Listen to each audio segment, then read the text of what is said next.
इसी तरह के वीडियो पाने के लिए एंड जीके क्यूज के लिए सब्सक्राइब करें हमारे चैनल एंड शेयर करें। धन्यवाद। नमस्कार दोस्तों, स्वागत है आपका वर्मा कोचिंग JCERT में। और हम लेकर हाजिर हैं क्लास 6 का सिविक्स, जिसमें हम अध्याय 4 का क्वेश्चन आंसर करेंगे। चैप्टर का नाम है हमारा संविधान। जैसा कि आप जानते हैं कि आप हमारे प्लेलिस्ट के माध्यम से भी हमारे सभी विषयों के क्वेश्चन के आंसर देख सकते हैं। और हम शुरू करते हैं आज का टॉपिक। हमारा संविधान। संविधान के लेखक कौन है आप जानते हैं, भीमराव अंबेडकर जी। ठीक है, आइए शुरू करते हैं इसका पहला क्वेश्चन। पहला क्वेश्चन में कहा गया है कि रिक्त स्थानों की पूर्ति कीजिए।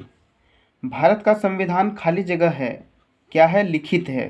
भारत का संविधान लिखित है, जबकि ब्रिटेन का संविधान परंपराओं पर आधारित है। यहाँ क्या भराएगा? परंपराओं पर आधारित है। ठीक है। दूसरा है संविधान की, खाली जगह संविधान का सारांश है। संविधान की प्रस्तावना संविधान का सारांश है। ठीक है। तीसरा है भारत का संविधान खाली जगह के द्वारा बनाया गया है। तो अभी बताया हमने शुरू में कि भारत का संविधान भीमराव अंबेडकर जी द्वारा बनाया गया है। ठीक है। चौथा है राष्ट्रपति की सहायता के लिए एक मंत्री परिषद है, जिसके अध्यक्ष कौन होते हैं? प्रधानमंत्री होते हैं। ठीक है। आइए देखते हैं अगला क्वेश्चन। क्वेश्चन है अगला कि मिलान कीजिए। मिलान करना है। मरांग गोमके किसे किसे कहा जाता है? जयपाल सिंह मुंडा को। ठीक है।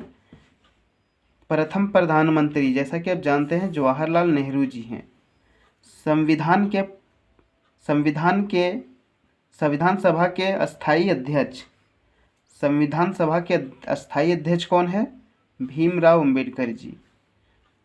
अब एक जो बच गया वो मिला देते हैं।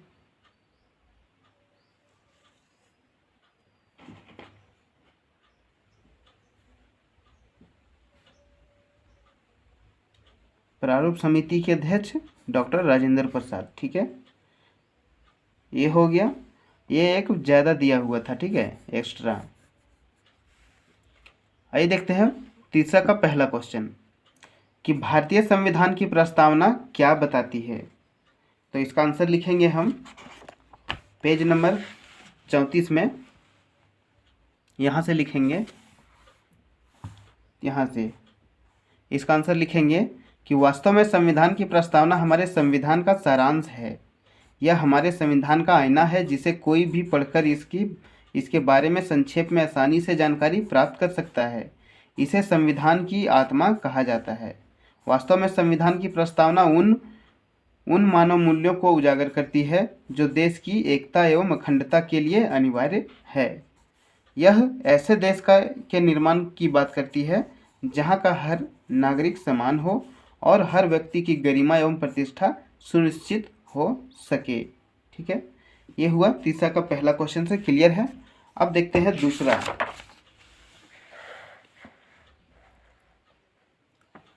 दूसरा है संविधान सभा के अस्थायी अध्यक्ष कौन थे। ये अस्थायी अध्यक्ष यहाँ पूछा था, यहाँ अस्थायी पूछा है, तो डॉक्टर सच्चिदानंद सिन्हा। ठीक है, ये हो गया इसका आंसर। तीसरा है डॉक्टर भीमराव अंबेडकर को भारतीय संविधान का जनक क्यों कहा जाता है। तो आइए इसका क्वेश्चन का आंसर बताते हैं।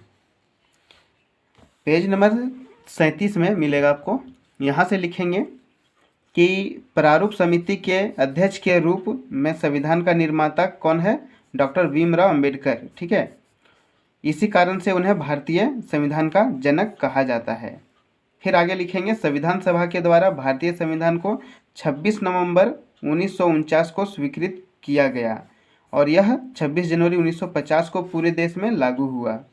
संविधान सभा के निर्माण में 2 वर्ष 11 महीना और 18 दिन का समय लगा। किसी के वीडियो में हमने देखा है कि 2 महीने गाइड में जो लिखा हुआ है वही बता दिया गया है। 2 वर्ष 11 महीने 17 दिन बताया है, यही गलती करते हैं, जबकि ये 18 दिन का समय लगा है। ठीक है, यहाँ तक लिखना है। आगे देखते हैं क्वेश्चन।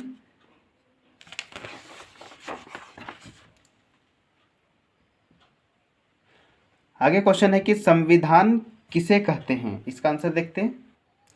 तो आंसर है इसका कि आधुनिक देशों में यह सहमति आमतौर पर लिखित रूप में पाई जाती है। जिस दस्तावेज से हमें ऐसे नियम मिलते हैं उसे संविधान कहा जाता है। ठीक है, ये क्लियर है। आगे क्वेश्चन है, अगला क्वेश्चन है जयपाल सिंह कौन थे। तो जयपाल सिंह, जैसा कि आप जानते हैं, जयपाल सिंह मुंडा ये हमारे वर्तमान में खूंटी जिले के रहने वाले थे। पेज नंबर 37 में आपको मिलेगा जयपाल सिंह मुंडा। ठीक है, तो यहीं से हम इसका क्वेश्चन का आंसर करेंगे। तीसरा का पांचवा, जयपाल सिंह मुंडा वर्तमान खूंटी जिले के टकरा गांव के निवासी थे। वे एक आदिवासी नेता तथा प्रसिद्ध हॉकी के खिलाड़ी थे। उनके नेतृत्व में 1928 में एम्स्टर्डम ओलंपिक में भारतीय हॉकी टीम ने स्वर्ण पदक जीता था। वे एक अच्छे राजनीतिक भी थे। 1939 में उन्होंने आदिवासी महासभा का गठन किया। वे उसके अध्यक्ष बने। ठीक है, और संविधान सभा का सदस्य बनने का गौरव भी उन्हें प्राप्त हुआ। संविधान सभा के सदस्य में के रूप में उन्होंने आदिवासियों से संबंधित मुद्दों को जोरदार तरीके से उठाया और 1950 में उन्होंने झारखंड पार्टी का गठन किया। ठीक है, किया। उन्हें प्यार से लोग मरांग गोमके, जो कि प्रसिद्ध नेता कहा जाता है। ये भी यहाँ तक लिखेंगे पूरा। ठीक है, आगे अगर देखा जाए तो ये क्वेश्चन आंसर पूरा हो गया है। और अगर आप चाहते हैं कि चाहिए चर्चा करें, अगर ये भी चाहते हैं इसका क्वेश्चन आंसर, तो हम इसका बता सकते हैं। ठीक है, बता देंगे। इसके लिए वीडियो को लाइक करना न भूलें। तो आइए देखते हैं कि किसी भी देश को संविधान की आवश्यकता क्यों होती है। तो चौथा का है चर्चा करें का कि किसी भी देश को संविधान की आवश्यकता क्यों होती है। तो आप इसे लिख सकते हैं, तो फिर भी एक बार सुन लीजिए, या फिर नहीं भी बनाएंगे तो चलेगा। अगर पूछा जाए क्वेश्चन तो पढ़ लीजिएगा। आज दुनिया के प्रायः सभी देशों के पास संविधान है। किसी देश का संविधान उन आदर्शों का सूचीबद्ध रूप होता है जिसके आधार पर नागरिकों की इच्छाओं और सपनों को साकार किया जाता है। भारत जैसे विविधताओं वाले देश के शांतिपूर्ण संचालन का विकास के लिए निश्चित नियम कानून का होना अत्यंत आवश्यक है। ये नियम कानून देश के संविधान में वर्णित रहते हैं। बहुसंख्यकों की निरंकुशता या दबदबे पर प्रतिबंध लगाना भी संविधान का महत्वपूर्ण कार्य है।